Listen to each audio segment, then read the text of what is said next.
Kyler Murray is no longer a Cardinal, and he will look for a new home this free agency. We discuss the best landing spots for him and the fantasy impact for the Cardinals, plus more NFL news on today's episode of Locked On Fantasy Football.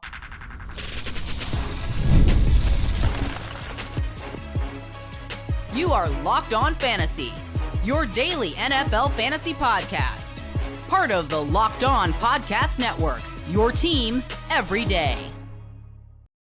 Welcome to Locked On Fantasy Football, part of the Locked On Podcast Network, now the #1 sports podcasting network. I'm one of your co-hosts, Michelle Magdziuk, and when I'm not doing this, I'm a researcher and fantasy analyst with NFL Network. And I'm your other co-host, Vinnie Iyer. When I'm not doing this, I'm writing about NFL fantasy and betting for sportingnews.com. Today, we are going to go through some of the latest NFL news, and we got some big pieces of news over the last 24 hours. Kyler Murray will be released by the Cardinals at the start of the new NFL year next week, which is Wednesday, March 11th. And there's a lot of implications when it comes to his contracts with where we think he could land, come to his next team. And it could be very, very exciting. We'll talk about Daniel Jones getting the transition tag, what that means for the Colts, what that means for Daniel Jones. And then we got some running back news with Breece Hall officially getting that franchise tag, and news about Aaron Jones possibly getting traded or released here before the new year. So let's hit on Kyler Murray first. The Cardinals will eat $54 million of dead cap space to release him. It's wild because they don't really have other options to bring in at quarterback. But this is going to be a lot like Russell Wilson when he played for the vet minimum just 2 years ago with the Steelers. Except now, I mean, Kyler Murray's in a better, I think, more in his prime than Russell Wilson was at that time. And now he gets to kind of choose his spot where he wants to go without worrying about money whatsoever. So what would be the best landing spot for Kyler Murray, and who should go sign him, Vinny? Well, the Cardinals are out. Obviously, he's not coming back there. They might have needed a quarterback, but I don't know. They must have been so just tired of his act, maybe, to not even want to try harder to trade him, just eating that money and moving forward. They just wanted to move him out of there and I think start fresh, much like they did when they drafted Kyler Murray and they had taken Josh Rosen in the top 10 the previous year. They just rebooted everything, went with Cliff Kingsbury, tied themselves to Kyler Murray once they had the #1 overall pick. So now they're starting over again. Jacoby Brissett is still under contract, so at the very least, he's going to have to bridge them to another year and into next year's draft, which could be more fruitful here with one Arch Manning probably available. So when you look at that, maybe it's not the worst move from the Cardinals. Clear house, get all that money out of the way, much like the Broncos, right? They took a couple years to get free from the Russell Wilson deal. They finally are this offseason, but they made the playoffs in 2 years there and now can build a little bit more with that money freed from the Wilson deal. So maybe they're looking at that. Look, if we don't want to keep going down this route, keep committing to him, then we got to move on. And really, you look at the usual suspects that are open. I see the Steelers coming up a lot. I just can't see this until we're totally ruled out of Aaron Rodgers, which I don't think we are. And then Aaron Rodgers has been rumored to go to the Vikings. I don't see that necessarily. And I see Kirk Cousins being the favorite still in Minnesota. Now, where does that leave Kyler Murray?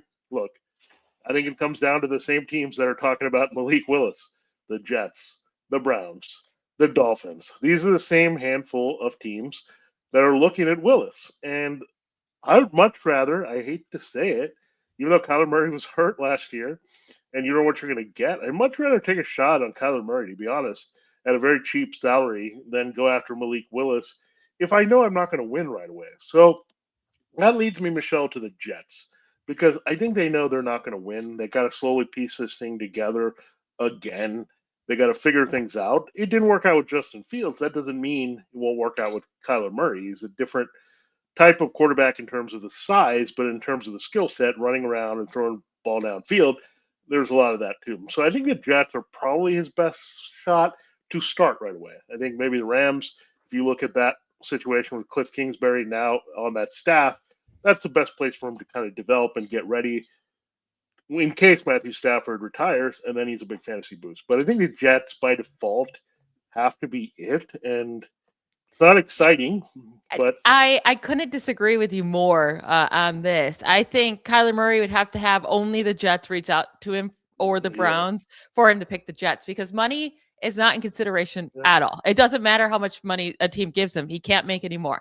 The only money he makes is from the Cardinals, right? And whatever team pays him money, it's just going to the Cardinals, not to him. So there's no reason he's going to ever ask for more than the vet minimum. And unless the Jets are the only team that says, Kyler Murray, you can start for us, that's the only way the Jets or the Browns are getting him whatsoever if they're the only teams in consideration, because there's no way going there knowing this is his last shot at getting a big contract. If the Vikings call him up, 100%, that would be amazing. I think the Vikings should do it. You don't have to trade any draft capital for him. You don't have to pay basically any money. It's a vet minimum. And you get a quarterback that you could try out instead of JJ McCarthy. And if he hits, and you have a quarterback for the future. The Steelers, I would much rather, as a Steelers fan, go for him than Rodgers. Again, cheaper. And if he works out, you have a quarterback for the future. The Falcons, right? Like Michael Penix Jr. might not be ready. And he's been struggling in a short career anyways. Kevin Stefanski should be sick of going with these quarterbacks he can't trust. Go get a real quarterback in Kyler Murray. So I think if the Vikings, Falcons, like I said, Steelers, maybe even the Raiders, like if any of those guys call it Murray, the Jets and Browns should be so far off his radar that he will never take that, because you're not going to do well there. No quarterback is.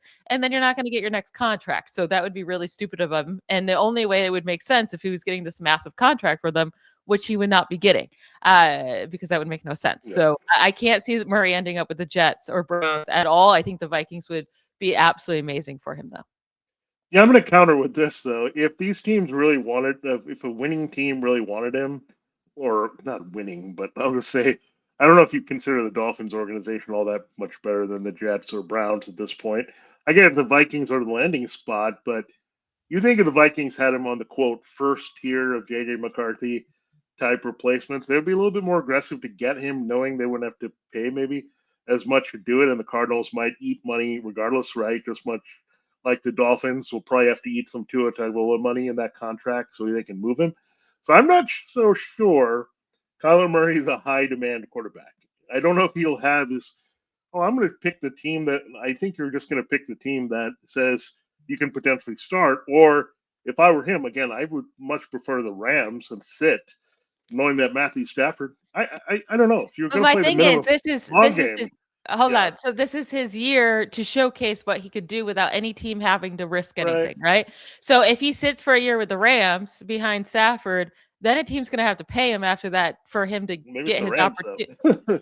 But they would have to then take the risk on paying him to get his Yeah, opportunity, right? This yeah, is his one chance right now where there's no risk for the team. There's no risk for Murray. This is his free year to go show what he can do and get that big contract. So if I'm Murray, I'm not sitting behind another quarterback for a year because then you wasted this yeah. opportunity.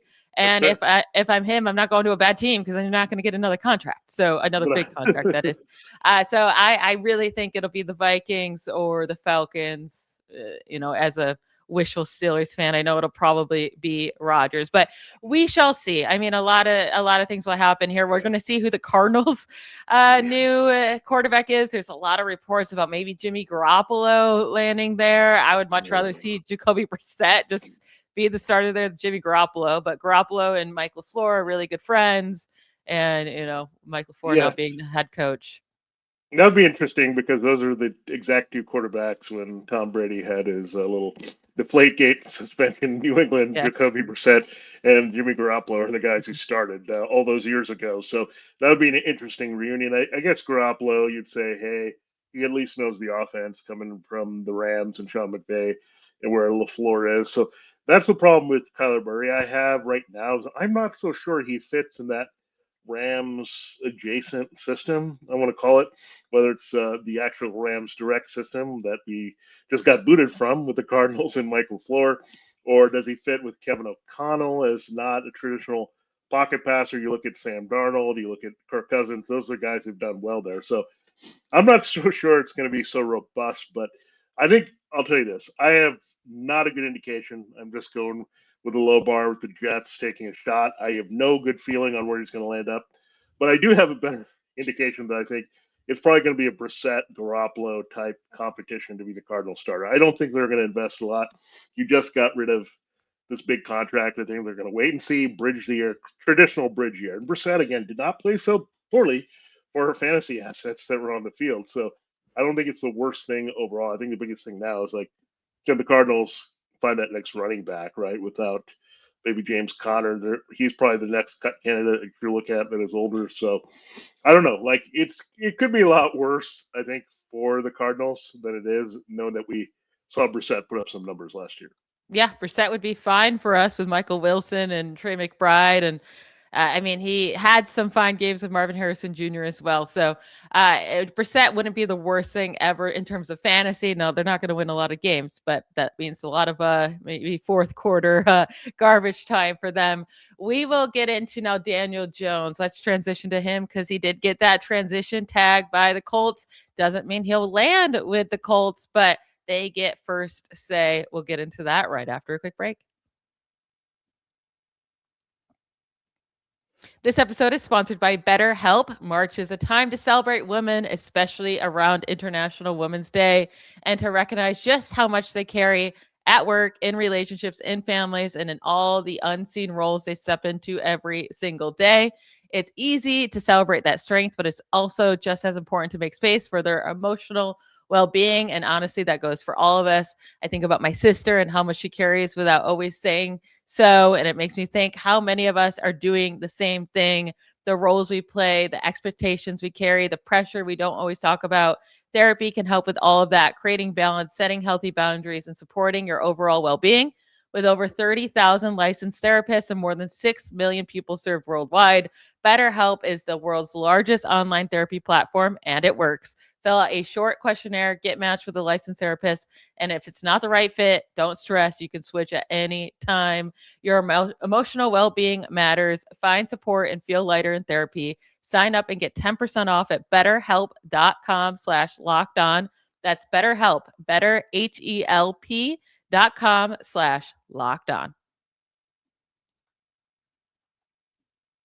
All right, let's get into Daniel Jones. Before we do that, I want to thank you all again for listening to us every day. And if you listen to Locked On Fantasy Football every day, you might as well sign up for the Everydayer Club because you get all of our episodes ad-free, no interruptions. You get members-only Discord access and more, all for just $5 a month or $50 a year. Go to lockedonfantasyfootball.supercast.com or check the link in the show notes to learn more. All right, so the Colts decided to hold up a lot of money on their cap space on this Daniel Jones transition tag. I don't necessarily think they had to do it, but that means he's allowed to go negotiate with teams, get a contract, and the Colts have an option to match it if they want. If not, then he just goes to the other team or whatnot. But I don't think Daniel Jones is going to be highly sought after in free agency. So maybe this is why the Colts are doing it. Maybe it's bad for Daniel Jones that he sees, okay, I'm not going to get this big contract elsewhere. And now the Colts don't have to give me this massive contract either because they know what other teams are willing to offer. But I do think the Colts are pretty much the only spot that Daniel Jones makes sense for. And I think it's the best spot for him as well.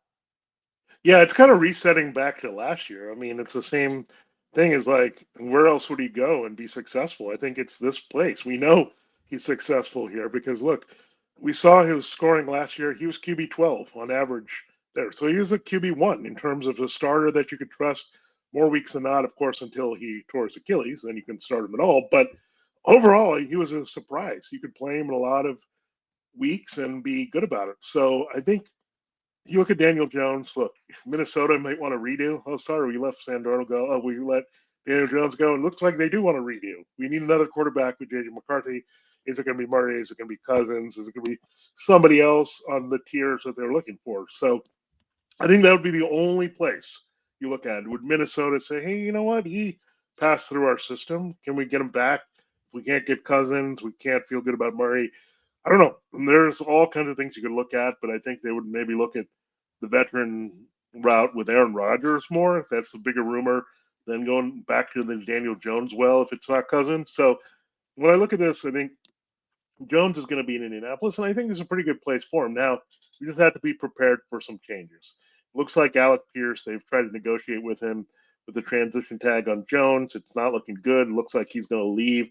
We don't know where. Commanders, Giants, these are some of the rumored teams to take him away. So that takes away a big weapon, but you still have Tyler Warren. You still have, this probably will keep Michael Pittman there because they were thinking about cutting him. You still have Jonathan Taylor. You still have a pretty good offensive line. So there's some elements of the Colts can upgrade their passing game. The Shane Steichen system is good.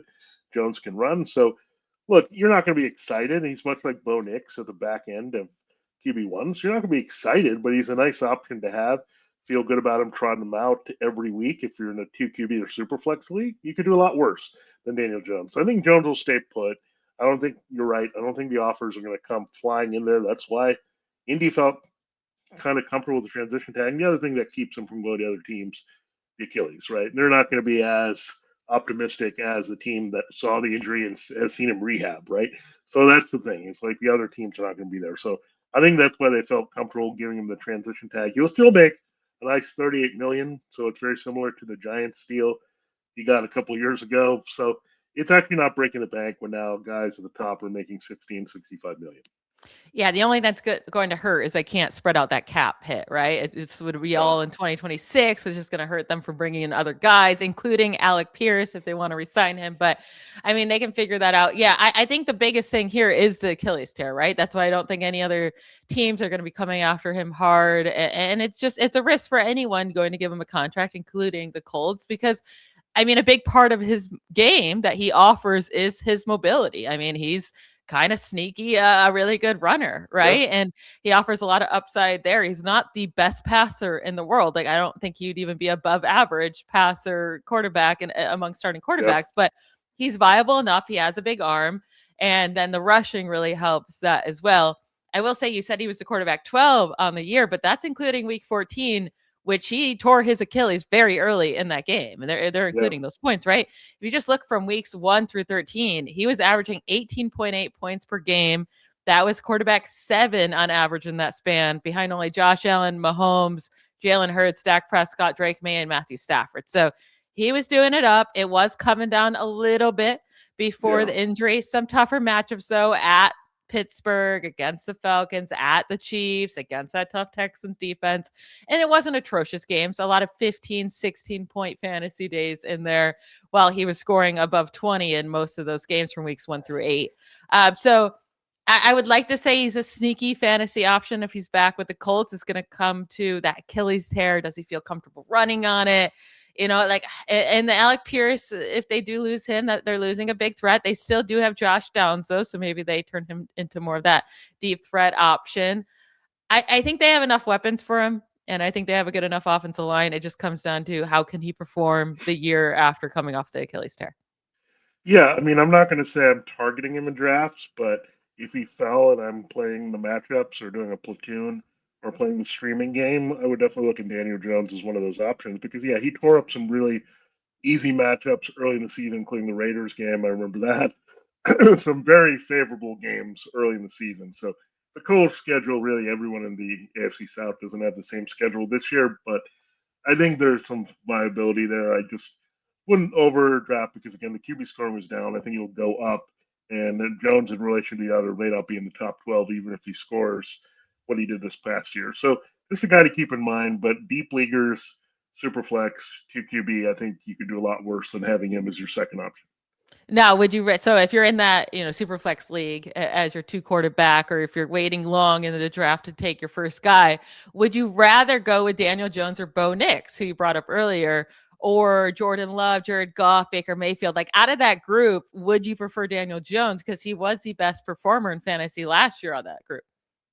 Yeah, I think I'd have to weigh it a little bit closely. I want to see how Jared Goff responds so far in the new offense. I think there is some upside that you look at with what Drew Petzing did. I mean, look at some of the games Jacoby Brissett had, going for 350 and 400, throwing nuts in that offense. And he's got the weapons, of course. So Jared Goff might be the guy I look at a little bit. Baker Mayfield, if he loses Mike Evans, I think he would be out. Bo Nix, look, he's been hanging on at the bottom of that. But Jones also has the cheat code potentially with the rushing that those other guys don't have. So I think it would come down to Jones and Goff as someone I'm targeting in that range. Yeah, I think that's fair. All right, we'll move on to some running back topics in the latest news. Breece Hall officially gets franchise tagged by the Jets. I think the Jets are being the Jets with that decision. And then the latest news that Aaron Jones will get traded or released if they cannot trade him before the start of the new year. We'll get to that to close out today's show right after a quick break. Hey, it's Matt Derry from the Locked On Lions podcast. The people I love depend on me. If I'm gone, the financial responsibilities don't disappear. I didn't want my family figuring things out during the hardest moment of their lives. That's why I knew only one place to go. I chose life insurance through my friends at Ethos. Ethos makes getting life insurance fast and easy, 100% online. You can get a quote in seconds, apply in minutes, and get same-day coverage. There's no medical exam. You just answer a few simple health questions. You can get up to $3 million in coverage. Some policies are as low as $30 a month. I love the folks at Ethos. Protect your family with life insurance from Ethos now by going to ethos.com/LockedOnNFL. In as little as 10 minutes, you can get the free quote and up to $3 million in coverage at ethos.com/LockedOnNFL. That is ethos.com/LockedOnNFL. Ethos.com/LockedOnNFL. Application times and rates may vary. All right, Breece Hall officially franchise tagged by the Jets. It just is so silly to me because they don't have a quarterback. I mean, there's all these reports that Justin Fields is likely to get released, but even if they were to keep him, they still don't have a quarterback that you trust. They have so many holes across both of their offensive defensive line and defense in general. They traded all their best defensive pieces. They have Garrett Wilson coming off a significant injury. I just don't think paying a running back to do anything that didn't change anything for you last year or the year prior is worth it. But if they want to hold on to him for no reason, then fine. I'm hoping they're franchise tag him and then they trade him. That would make sense to me. Yeah, that's still a possibility that we need to consider here as we go forward. But I think why they did it, Michelle, is they don't want to look like the total mess. Like we were talking about with They Kyler already Murray. are. They already are. Yeah, It doesn't matter. but I know, but they got to sell the guys. If they're going to get out of this, right, they got to sell some people on we're trying, at least, right? They want to attract any free agents. Like, for example, they have their eyes on some Seahawks defensive players. Again, maybe they might cash in. Okay, we won a Super Bowl, so we can go get our money right now and don't worry about winning a lot of games. But to do that, they kind of have to have, hey, they are spending some money. Look at us, you know? So I don't think that's a great approach to just say, hey, we're investing. I didn't say it was a good thing that they're doing it, but that's how I think that I'm just trying to justify something that seems crazy because it's like 14 plus million to give him that tag and you're locked into that salary this year when you need to spend a lot on defense, on quarterback. You're going to eat some money with Justin Fields. So I think it's weird, but right now, at least I know a little bit about what he could do in this offense. The problem is, however, you have a new offense because Tanner Engstrand is gone. Frank Reich is in. Frank Reich was there when Indianapolis had some success offensively. But since then, it's been rough. I mean, Carolina, he didn't even last the whole season as the head coach. So I don't know exactly what I'm going to get from him now. So it's a little bit tough in fantasy. I do know this. If he's on an island with the Jets, he's going to have to get a ton of touches. So if he goes somewhere else, like I don't want him in a committee approach or anything like that. I think he would go to a lead system. The only place I would get totally excited would be the Chiefs, where now it actually is interesting because he got the tag. Kenneth Walker did not. So I figure Kenneth Walker is probably going to go back to the Seahawks. But now Travis Etienne becomes a play as that versatile back for all these teams that might need him. So I'm getting around Etienne maybe being the next option for the Chiefs with Hall out of play. But again, Hall is probably where he's at. I mean, depending on talking to Michelle or I, one likes him as like an okay RB2. Michelle likes him as maybe a fading RB2. So however you look at it, this is at least we know what Breece Hall is with the Jets. We know what it's there. I don't think there's going to be any upside, but I don't know if there's too much more downside from what he had to do last year. I mean, yeah. I mean, I expect him to be what he was last year. He's a running back 20 in average scoring last year, running back 18 in 2024. Right now, his cost is running back 15. It's too high when there's nothing changing. I get a different OC fine, but no quarterback hope, terrible offense. You can't expect any more goal line carries, and Braylon Allen's coming back, so he could also steal some work too. But yeah, I'm not going to be in on Breece Hall at all if he's stuck with the Jets, but I'm still hoping he can get traded, and then I believe in his talent. I hate his situation so much. Now, Aaron Jones reports from Adam Schefter that if the Vikings can't trade him before the start of the league year, he will be released. Now, do you think Aaron Jones has anything left? I personally don't think like he has any fantasy value left. Like I'm not like dying to see where he goes for fantasy value. The issue is he can still hurt other fantasy running backs though greatly. Like if he's to join the Lions, okay, all that excitement we just had about David Montgomery leaving for Gibbs. All right, that hurts us again. Or maybe he goes to the Bengals, right? And they have a 1-2 punch with Chase Brown and Aaron Jones. That's not good for Chase Brown. Maybe he has a reunion with Mike McCarthy and Aaron Rodgers with Pittsburgh, right? Now that hurts Jalen Warren, who, could be getting rid of Kenneth Gainwell. But then if Jones is there, that would really hurt Warren. So I think the biggest thing we have to look out for with Aaron Jones is where does he land and who does he hurt in return of where he lands?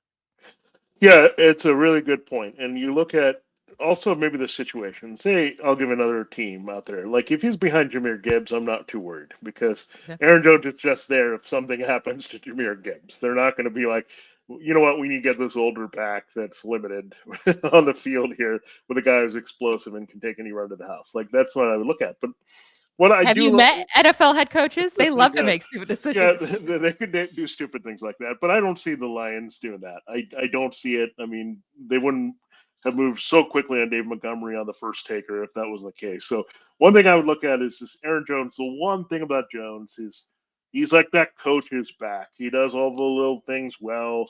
He pass protects. He does little blocking things. So a team might pick him up for that purpose, but we also have to assume that he's not going to be battling a Jordan Mason type for a role, right? And Jordan Mason is a better back than him. Let's just say, I mean, at least for early downs at this stage in their career. I think Jones was there because he was, again, good in pass protection, does little things, can catch passes.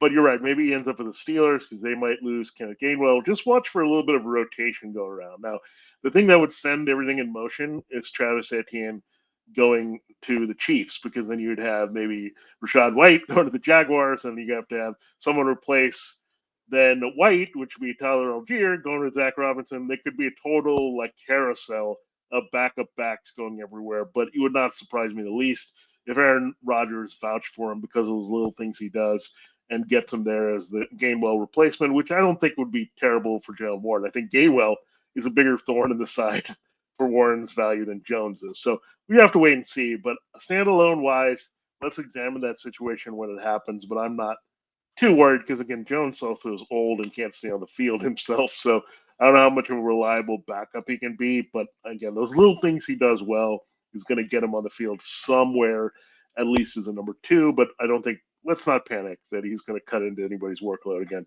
The bigger the name of the back, the less chance I think he cuts into that workload. Yeah, and I think if he lands with the Steelers, because it just makes sense, the Steelers would do this.